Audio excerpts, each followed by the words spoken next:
আসসালামু আলাইকুম প্রিয় শিক্ষার্থী, কেমন আছো তোমরা? আশা করি ভালো আছো। তোমাদের সবাইকে আমার হিসাব বিজ্ঞান আদ্যন্ত চ্যানেলে স্বাগত। আজকে আমরা যে টপিকসটি করাবো সেটি প্রাপ্য হিসাবের হিসাব রক্ষণ, রাজশাহী বোর্ড 2019। তো যারা এখন পর্যন্ত আমার চ্যানেলটিকে সাবস্ক্রাইব করো নাই তারা আমার হিসাব বিজ্ঞান আদ্যন্ত চ্যানেলটিকে সাবস্ক্রাইব করে নাও এবং পাশে থাকা বেল আইকনটি বাজিয়ে রাখো, যাতে করে পরবর্তী আপডেট আসার সাথে সাথে তোমরা পেয়ে যেতে পারো। তো শিক্ষার্থী, কথা না বাড়িয়ে আমরা মূল আলোচনায় চলে যাক। রাজশাহী বোর্ডে যে অঙ্কটি এসেছে সেটা 2 বছরের অঙ্ক একসাথে এসেছে প্রাপ্য হিসাবের। তো এটা 2 বছরের। আমাদের ক নাম্বারে যেটি করতে বলেছে চারযোগ্য অনাদায়ী পাওনা। তো আমরা এই চারযোগ্য অনাদায়ী পাওনা করতে করতে আমরা অঙ্কটি করে নেব। তো ক নাম্বারে আমরা বের করব চারযোগ্য অনাদায়ী পাওনার পরিমাণ।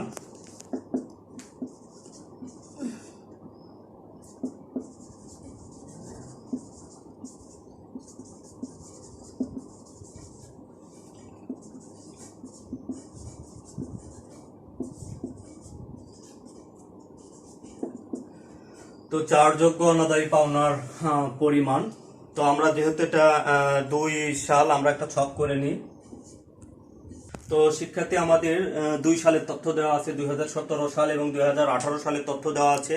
তো 2017 সালে প্রাপ্য হিসাব আছে 60,000, 18 সালে প্রাপ্য হিসাব 70,000, অনাদায়ী পাওনা সঞ্চিতি 2017 সালে 6,000, 18 সালে নাই। লিখিত অনাদায়ী পাওনা 7,000, 5,000, লিখিতব্য অর্থাৎ যেটা এখনো লেখা হয়নি সেটা রয়েছে 9,000, 8,000। অনাদায়ী পাওনা সঞ্চিতি রাখতে হবে 6%, 11.5%। তো এই ছিল আমাদের তথ্য। তো আমরা বের করবো অনাদায়ী পাওনার চারযোগ্য অনাদায়ী পাওনা। চারযোগ্য অনাদায়ী পাওনা বলতে বোঝায় অনাদায়ী পাওনা খরচের পরিমাণ। তো অনাদায়ী পাওনা খরচের পরিমাণ বের করার জন্য প্রথমে আমাদের যেটি দিতে হবে সেটি লিখিত অনাদায়ী পাওনা।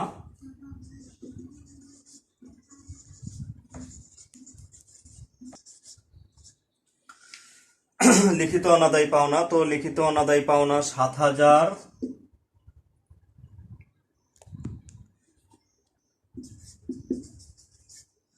5,000, এর সাথে যোগ করতে হবে লিখিতব্য অনাদায়ী পাওনা। লিখিতব্য অনাদায়ী পাওনা বলতে বোঝায় অলিখিত অনাদায়ী পাওনা। অনাদায়ী পাওনা, তো লিখিতব্য অনাদায়ী পাওনা রয়েছে 9,000, আর এই পাশে রয়েছে 8,000, এই পাশে রয়েছে 8,000। আমরা যোগ করে নিব, তাহলে 9, 16,000, 8, 5, 13,000। এটাকে আমরা বলবো মোট অনাদায়ী পাওনা। তো এর সাথে আমাদের যোগ হবে যোগ নতুন সঞ্চিতি, যোগ নতুন অনাদায়ী পাওনা, নতুন অনাদায়ী পাওনা সঞ্চিতি। তো আমরা জানি যে যেটা প্রাপ্য হিসাব রয়েছে, প্রাপ্য হিসাবের থেকে অর্থাৎ লিখিতব্য অর্থাৎ অলিখিত অনাদায়ী পাওনা আগে বাদ দিয়ে দিতে হবে। তো প্রাপ্য হিসাব 2017 সালে রয়েছে 60,000। 60,000 থেকে আমরা 9,000 বাদ দেব, বাদ দিলে থাকবে কত? 51,000। 51,000-এর উপর আমরা 6% ধরবো। তো শিক্ষার্থী, এটা যেটা 51,000-এর উপর 6% করলে 3,060। আর 2018 সালে আমাদের হলো 70,000। 70,000 থেকে লিখিত অনাদায়ী পাওনা 8,000। 8,000 62,000। 62,000-এর উপর 11.5% করলে 7,130। তো আমরা এটা যোগ করবো, তাহলে এই পাশে হচ্ছে 20,130। তো এখান থেকে আমাদের বাদ দিতে হবে বাদ পুরাতন অনাদায়ী পাওনা সঞ্চিতি, বাদ। তো আমাদের পুরাতন অনাদায়ী পাওনা সঞ্চিতি আমাদের 2017 সালে রয়েছে 6,000 টাকা। তো 6,000 বাদ দিলে যেটি হয় 13,060 টাকা। এটাই মূলত আমাদের 2017 সালে চারযোগ্য অনাদায়ী পাওনা। তো একটা জিনিস আমাদের খেয়াল করতে হবে, 18 সালের পুরাতন অনাদায়ী পাওনা দেওয়া নাই, কিন্তু 2017 সালের যেটি নতুন অনাদায়ী পাওনা সঞ্চিতি সেটা 18 সালে সেটা হবে পুরাতন অনাদায়ী পাওনা সঞ্চিতি। তো আমাদের 2017 সালের নতুন অনাদায়ী পাওনা সঞ্চিতি 3,060 টাকা। তো এটা পরের বছর পুরাতন হয়ে যাবে, অর্থাৎ আগের বছরে যেটি নতুন পরের বছরে সেটা পুরাতন। তো 20,130 থেকে আমরা বাদ দিয়ে দিব 20,130 মাইনাস 3,060, তো যেটি হয় 17,070 টাকা। 17,070 টাকা। এটা চারযোগ্য অনাদায়ী পাওনা।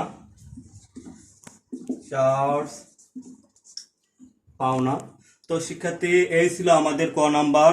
এরপরে আমাদের খ নম্বরে যেটি করতে বলেছে অনাদায়ী পাওনা এবং অনাদায়ী পাওনা সঞ্চিতি হিসাব প্রস্তুত করতে বলেছে, অর্থাৎ দুটি খতিয়ান করতে বলেছে।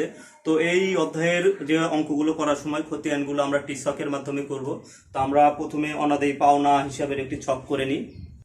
তো শিক্ষার্থী, আমরা অনাদায়ী পাওনা হিসাব করব। তার আগে যে জাবেদাগুলো হয় সেগুলো আমাদের মনে মনে করে নিতে হবে, অর্থাৎ জাবেদাগুলো আমাদের ঠোঁটস্থ রাখতে হবে। তো প্রথম যে জাবেদাটি হবে, অর্থাৎ পরোক্ষ পদ্ধতির প্রথম জাবেদা হবে অনাদায়ী পাওনা সঞ্চিতি হিসাব ডেবিট, প্রাপ্য হিসাব ক্রেডিট। দ্বিতীয় যে জাবেদাটি হবে সেটি হলো অনাদায়ী পাওনা খরচ হিসাব ডেবিট, অনাদায়ী পাওনা সঞ্চিতি হিসাব ক্রেডিট। আর তৃতীয় যে জাবেদাটি হবে সেটা হলো বিশদায় বিবরণী হিসাব ডেবিট, অনাদায়ী পাওনা খরচ হিসাব ক্রেডিট। তো এই তিনটে জাবেদা আমাদের অবশ্যই মুখস্থ রাখতে হবে। অর্থাৎ প্রথম জাবেদা যেটি দিতে হবে মোট অনাদায়ী পাওনার পরিমাণ দ্বারা, অর্থাৎ প্রথমে আমরা 2017 সালে করব। তো মোট অনাদায়ী পাওনা 17,000, জাবেদা হলো অনাদায়ী পাওনা সঞ্চিতি হিসাব ডেবিট, প্রাপ্য হিসাব ক্রেডিট। তো এখানে এটা অনাদায়ী পাওনা হিসাবে আসবে না। তাহলে দ্বিতীয় যে জাবেদা সেটা দিতে হবে অনাদায়ী পাওনা খরচের পরিমাণ দ্বারা, অর্থাৎ আমার 2017 সালে অনাদায়ী পাওনা খরচের পরিমাণ ছিল 13,060 টাকা। তো সে জাবেদা যেটি ছিল অনাদায়ী পাওনা খরচ হিসাব ডেবিট, অনাদায়ী পাওনা সঞ্চিতি হিসাব ডেবিট। যেহেতু আমরা অনাদায়ী পাওনা হিসাব করতেছি, অর্থাৎ অনাদায়ী পাওনা খরচ একই কথা, এটা ডেবিটে বসবে, লিখতে হবে অনাদায়ী পাওনা সঞ্চিতি হিসাব 2017 ডিসেম্বর 31, লিখবো অনাদায়ী পাওনা সঞ্চিতি হিসাব। তো অনাদায়ী পাওনা সঞ্চিতি হিসাব, তো আমাদের প্রথম যে খরচের পরিমাণ ছিল সেটা হলো 13,060 টাকা, 13,060 টাকা। তো এই জিনিসটা থেকে আমরা আবার বিশদায় বিবরণীতে স্থানান্তর করে দিব, অর্থাৎ তৃতীয় যে জাবেদা সেটা বিশদায় বিবরণী হিসাব ডেবিট, অনাদায়ী পাওনা হিসাব ক্রেডিট। অর্থাৎ অনাদায়ী পাওনা যেহেতু ক্রেডিটে বসবে, লিখতে হবে বিশদায় বিবরণী 2017 ডিসেম্বর 31, লিখবো আমরা বিশদায় বিবরণী।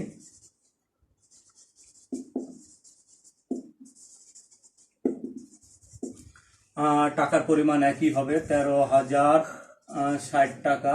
তো এই দুই পাশ যেহেতু সমান হয়ে গেছে, ব্যালেন্স নীল হয়ে যাবে, জাস্ট দুটি নামিয়ে আমরা ক্লোজ করে দেব। 13,060 টাকা, 13,060। তো শিক্ষার্থী, 18 সালে একই রকম হবে, জাস্ট অ্যামাউন্টটা চেঞ্জ হয়ে যাবে, লেখা সব এক থাকবে। 18 সালে শুধু এই জায়গায় অ্যামাউন্টটা 17,070 হবে। তো আমরা এখানে লিখবো 2018 ডিসেম্বর 31, লিখবো অনাদায়ী পাওনা সঞ্চিতি হিসাব।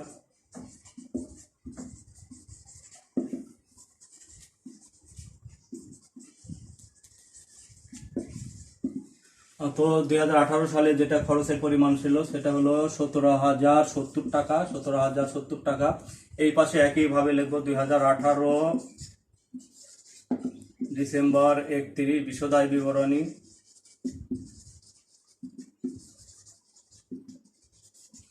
টাকার পরিমাণ 17,070 টাকা। তো জাস্ট দুই পাশে যেহেতু সমান সেহেতু ব্যালেন্স নীল হয়ে যাবে, জাস্ট আমরা নামিয়ে ক্লোজ করে দেব।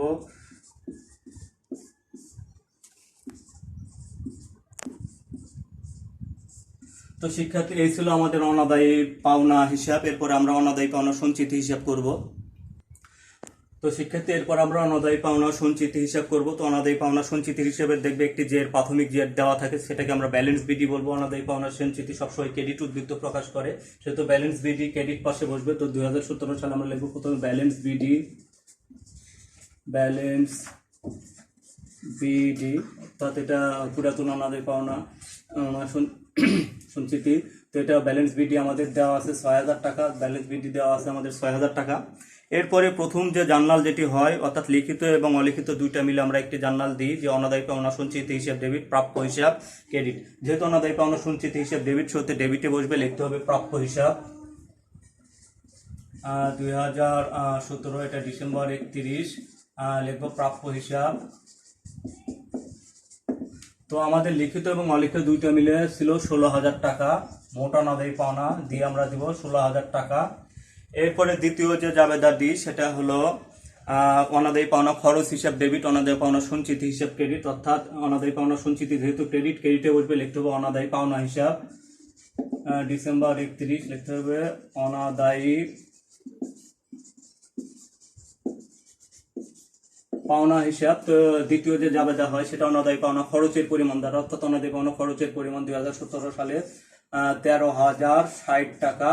এরপরে কি করতে হবে, আমাদের ব্যালেন্স টানতে হবে। এরপর আমাদের ব্যালেন্স টানতে হবে, অর্থাৎ এই পাশে যোগ করলে 19,060, 19,060 থেকে আমাদের 16,000 বাদ গেলে যেটি থাকে 3,060 টাকা। এটাকে আমরা বলবো ব্যালেন্স সিডি, এটাকে আমরা বলবো ব্যালেন্স সিডি, ব্যালেন্স সিডি। তো 2017 সালে যেটা ব্যালেন্স সিডি, 18 সালে সেটা ব্যালেন্স বিডি হয়ে যাবে। তো এই পাশে আমরা আবার লিখবো 2018 জানুয়ারির 1 তারিখ ব্যালেন্স বিডি, ব্যালেন্স বিডি 3,060 টাকা, 3,060 টাকা। এরপরে আগের বছরে যেমন হচ্ছে ঠিক তেমনই হবে, অর্থাৎ খালি অ্যামাউন্টটা চেঞ্জ হয়ে যাবে। অর্থাৎ এই পাশে আবারও প্রথম যে যাবে অনাদায়ী পাওনা সঞ্চিতি হিসেব ডেবিট, প্রাপ্য হিসাব ক্রেডিট, সেটি হবে এবার 13,000 অ্যামাউন্ট। অর্থাৎ 2018 সালে মোট অনাদায়ী পাওনা ছিল 13,000।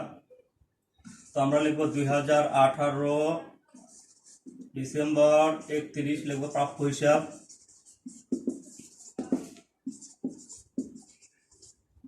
13,000। এরপরে আবার এই পাশে লিখতে হবে অনাদায়ী খরচের, অর্থাৎ এই লেখা সবগুলো একই থাকবে, জাস্ট অ্যামাউন্ট চেঞ্জ হবে। এখানে আমরা লিখবো ডিসেম্বর 31 অনাদায়ী পাওনা হিসাব।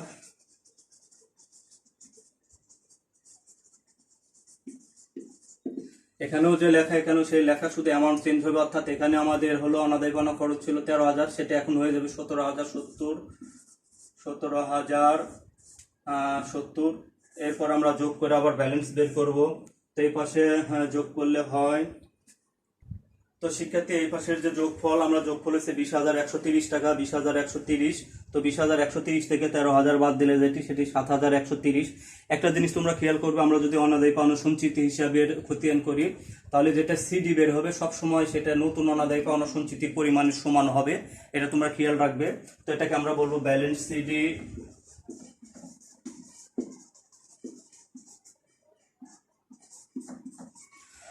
তো সেক্ষেত্রে এই ছিল আমাদের খ নাম্বার। এরপর আমরা করব গ নাম্বার। গ নাম্বারে আমাদের যেটি করতে বলেছে, গ নাম্বারে করতে বলেছে আর্থিক অবস্থার বিবরণীতে প্রাপ্য হিসাব কিভাবে প্রদর্শিত হবে, অর্থাৎ একটা আমরা আর্থিক অবস্থার বিবরণী ছক করে নেব। তো শিক্ষার্থী আমরা জানি যে প্রাপ্য হিসাব চলতি সম্পদ, তাহলে প্রথমে আমরা 2017 সাল করে 2017 সালে চলতি সম্পদে যেটি বসবে সেটি প্রথমে লিখবো আমরা প্রাপ্য হিসাব। তো আমাদের 2017 সালে প্রাপ্য হিসাব 60,000। সেখান থেকে বাদ দিয়ে দিতে হবে অলিখিত অনাদায়ী পাওনা, অর্থাৎ যেটা লিখিতব্য সেটা বাদ দিয়ে দিতে হবে, বাদ পাওনা। তো আমাদের লিখিতব্য অনাদায়ী পাওনা 7,000, বাদ দিলে যেটি হবে সেটা হলো 51,000। এখান থেকে বাদ দিয়ে দিতে হবে বাদ নতুন অনাদায়ী পাওনা সঞ্চিতি। তো 60,000 থেকে 9,000 বাদ দিলে 51,000। এখান থেকে বাদ দিতে হবে আমাদের নতুন অনাদায়ী পাওনা সঞ্চিতি, নতুন অনাদায়ী পাওনা সঞ্চিতি এই বছর বেড়ে হয়েছে আমাদের 3,060 টাকা। তো এটা আমরা বাদ দিয়ে আমরা আউটারে দিয়ে দিব। তো 51,000 মাইনাস 3,000 47,940। তো এই বছর এটা ক্লোজ হয়ে যাবে। এরপরে আমরা লিখবো 2018 সালের চলতি সম্পদ। 2018 লিখবো প্রথমে প্রাপ্য হিসাব।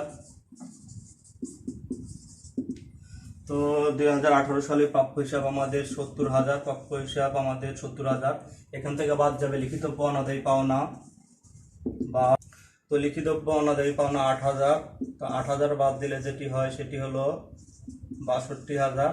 সেখান থেকে আমরা বাদ দিব নতুন অনাদায়ী পাওনা সঞ্চিতি, বাদ নতুন অনাদায়ী পাওনা সঞ্চিতি। তো এই বছর আমাদের নতুন অনাদায়ী পাওনা সঞ্চিতি ছিল 7,130 টাকা। তো এটা আমরা বাদ দিব 62,000 থেকে।